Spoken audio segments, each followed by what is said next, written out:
Bonjour et bienvenue. Je vais vous présenter la SCPI Sogénial Cœur de Région.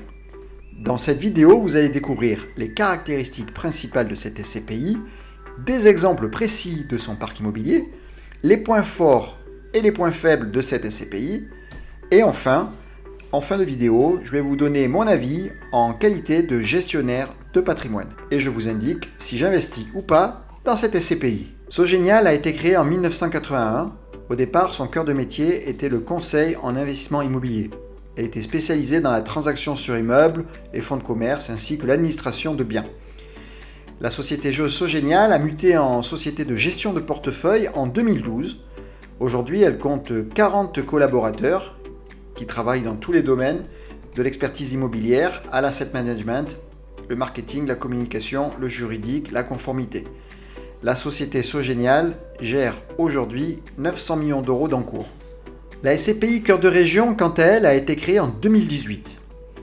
Elle possède aujourd'hui aux alentours de 80 000 m² de surface globale, répartis sur 82 locataires qui louent à cette SCPI. La répartition sectorielle est la suivante: 21,7% de commerce, 32,6% de locaux d'activité et 45,7% de bureaux. La répartition géographique, comme son nom l'indique, Cœur de Région se situe en 75% en les régions françaises et 25% dans la région Île-de-France. Cœur de Région en quelques chiffres.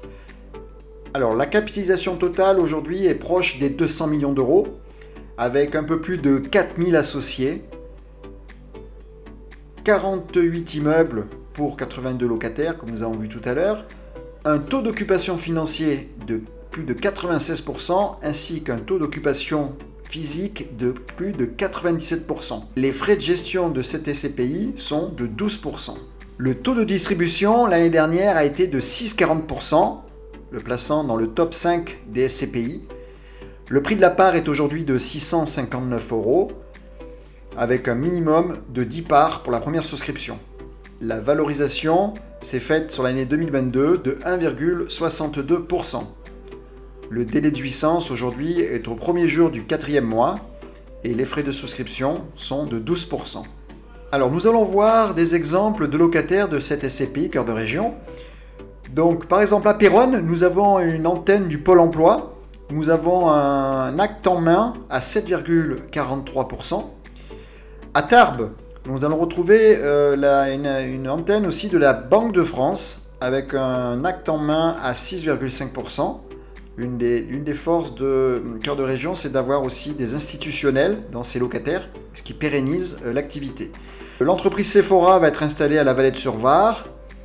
Et on va voir à Villeneuve-Saint-Georges un Quick avec un AEM de 6,30%.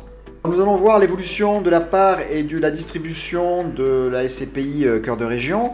Donc le prix de part est passé de 620 € à sa création en 2018 à aujourd'hui à 659 €. Donc c'est une progression intéressante.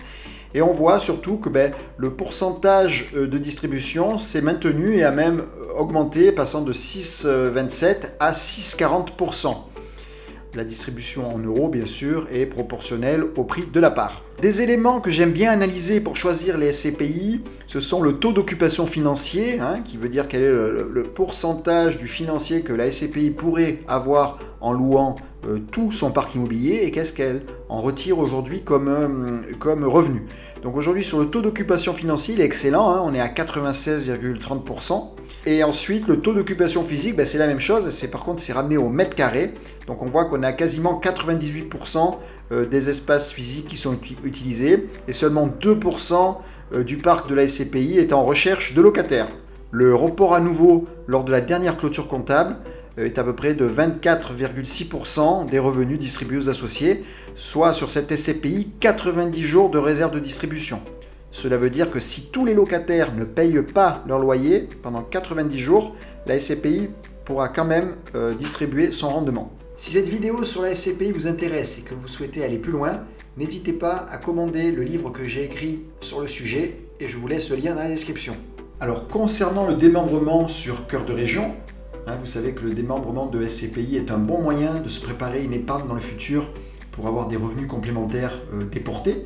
J'ai une vidéo qui parle de ça, je vous mettrai le lien dans les commentaires. Donc là sur le tableau, on voit bien que par exemple au bout de 10 ans, avec un démembrement sur 10 ans, on va payer 63% du prix, donc un peu moins des 2/3. Et intéressant sur des durées que je recommande, bien sûr en fonction chacun de son profil, mais en général c'est dans le temps. On a le démembrement à 15 ans, on va payer moins de 60% du prix, et le démembrement à 20 ans, où on va être autour des 50% de réduction du prix de la part.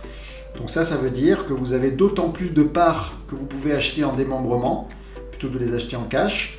Et si vous n'avez pas besoin des revenus aujourd'hui, et bien tout simplement, les revenus seront déportés dans 5, 10, 15, 20 ans, au moment où vous en aurez besoin, mais sur le nombre total de parts. Donc par exemple, l'exemple à 20 ans, si on achète, on paye 54% du prix de la part, au lieu d'acheter 100 parts, on en aura 54% en plus. Et donc le jour où on va toucher les revenus, au lieu de les toucher sur 100 parts, on les touchera sur 54% des parts en plus. Donc ça permet vraiment de booster les revenus futurs. Pour terminer cette vidéo, nous allons résumer donc les points forts de la SCPI Cœur de Région. Sont pour ma part une répartition géographique intéressante. Effectivement, puisqu'on est réparti sur tout le territoire français, on peut avoir des zones d'activité qui peuvent subir plus ou moins des fortes croissances ou des ralentissements, mais qui sont répartis sur le territoire. On aura pour le démembrement une décote qui est très intéressante. On va avoir un taux d'occupation qui est croissant et qui est autour des 97%, un must dans les CPI. On a des baux de longue durée, très longue durée, comme avec des institutionnels, et un rendement qui place cette SCPI aujourd'hui dans le top 5 des CPI de 2022 avec un rendement de 6,4%. Concernant les points faibles, nous allons avoir une capitalisation, on voit qu'il y a un petit peu du mal à décoller. Pour moi, ce n'est pas forcément un point faible parce que ça montre qu'on maîtrise la collecte et qu'il y a encore de l'agilité dans cette SCPI. Et on va avoir effectivement des frais qui sont autour des 12% en acquisition et en gestion, qui sont quand même dans le haut de la fourchette des frais des SCPI. Mais à nouveau, le rendement est aussi dans le haut de la fourchette. Donc l'un est peut-être responsable de l'autre. En tout cas, c'est un cercle vertueux que l'on a sur cette SCPI. Les frais ne grignotent pas trop le rendement. Maintenant, est-ce qu'on investit ou on n'investit pas dans cette SCPI? Alors, comme on l'a vu, la SCPI Cœur de Région est intéressante. On va privilégier sa diversité géographique dans toute la France, dans les régions. La société de gestion est de confiance, elle existe depuis de nombreuses années et ils maîtrisent bien leur métier. On est sur un des rendements les plus intéressants, quasiment dans le top 5 2022. Et c'est une SCPI qui ne cesse d'évoluer. Donc oui, on peut investir dans la SCPI Cœur de Région. Bien sûr, avant d'investissement, rapprochez-vous de l'intermédiaire ou d'un conseiller en gestion de patrimoine pour bien valider que cet investissement fait partie de votre stratégie et que vous avez les moyens d'investir dans cette SCPI. Merci d'avoir regardé cette vidéo. N'hésitez pas à me faire des retours dans les commentaires. Si vous souhaitez souscrire à la SCPI Cœur de Région, le lien est dans la description. N'hésitez pas également à vous abonner et à liker cette vidéo. Si vous souhaitez en apprendre davantage sur les SCPI, j'ai écrit un livre à ce sujet et vous trouverez le lien dans la description. Merci à vous et à bientôt pour une nouvelle vidéo des SCPI.